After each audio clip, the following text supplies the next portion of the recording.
വീട്ടിൽ ചുമ്മാ ബോറടിച്ചിരുന്നപ്പോൾ ഒന്ന് കറങ്ങാൻ ഇറങ്ങിയതാണ്. എവിടേക്ക് പോകണമെന്ന് പ്രത്യേകിച്ച് ഐഡിയ ഒന്നും ഇല്ലാത്തതുകൊണ്ട് നേരെ കൈനേരിയിലേക്ക് വിട്ടു, ചേട്ടന്റെ കസിന്റെ വീട്ടിലേക്ക്. ഉച്ചയ്ക്ക് കറി വെക്കാനുള്ള മീൻ ഞങ്ങൾ പിടിച്ചു തരാമെന്ന് പറഞ്ഞുകൊണ്ട് അച്ഛനും മോനും കൂടെ ചൂണ്ട എടുത്തോണ്ട് ഇറങ്ങി. പക്ഷെ അവിടെ മീനിനുള്ള അന്നദാനമാണ് നടക്കുന്നതെന്ന് ഞാൻ അറിഞ്ഞില്ല ഗൈസ്.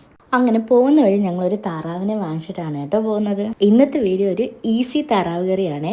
അതിനായി 1 കിലോ താറാവ് ഉപ്പും വിനാഗിരിയും ചേർത്ത് നന്നായി കഴുകി വെച്ചിട്ടുണ്ട്. ഇതിലേക്ക് മഞ്ഞൾപ്പൊടി, ഉപ്പ്, കുരുമുളക്, പിന്നെ ലേശം വിനാഗിരിയും കൂടെ ചേർത്ത് നന്നായി മാരിനേറ്റ് ചെയ്ത് വെക്കാവേ. ഇനി ഒരു മിക്സിയുടെ ജാറിലേക്ക് ഒരു ഇച്ചിരി ഇഞ്ചി, വെളുത്തുള്ളി, ചെറിയുള്ളി ഏകദേശം ഒരു 25 കാണും.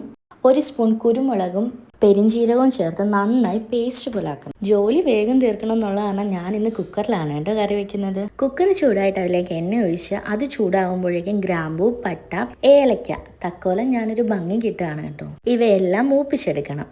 ഇനി നമ്മൾ അരച്ചു വെച്ച പേസ്റ്റ് ഇതിലേക്ക് ഇട്ട് നന്നായി പച്ചമണം മാറുന്നവരെ ഇളക്കി യോജിപ്പിച്ചെടുക്കണം. മീഡിയം സൈസിലുള്ള സവാള ഞാൻ അരിഞ്ഞത് ഇതിലേക്ക് ഇട്ടേ.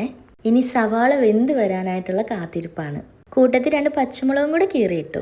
ഇനി ഇതിലേക്ക് അല്പം മഞ്ഞൾപ്പൊടി, ഗരം മസാല, മല്ലിപ്പൊടി ഇത്രയും ചേർത്ത് നന്നായി ഇളക്കണേ.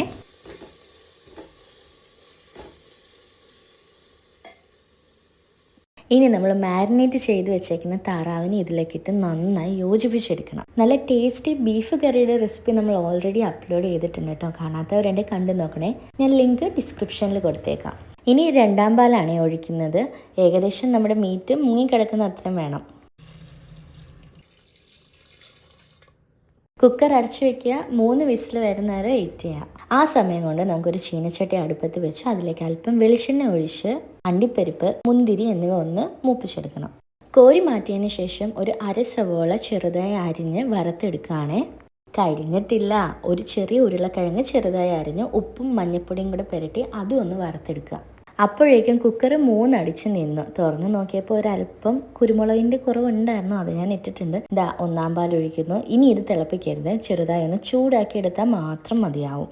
ഇനി വറുത്ത് വെച്ച സവോളയും അണ്ടിപ്പരിപ്പും മുന്തിരിങ്ങയും കിഴങ്ങും എല്ലാം ഇട്ട് നന്നായി ഒന്ന് ഇളക്കിയെടുത്താൽ നമ്മുടെ താറാവ് കറി റെഡിയാണ്. എല്ലാവരും ഒന്ന് ട്രൈ ചെയ്ത് നോക്കണം കേട്ടോ. അപ്പത്തിൻ്റെ കൂടെയോ ചപ്പാത്തിയുടെ കൂടെയോ ഒക്കെ നമുക്ക് കഴിക്കാവുന്നതാണ്. Tata bye, see you soon.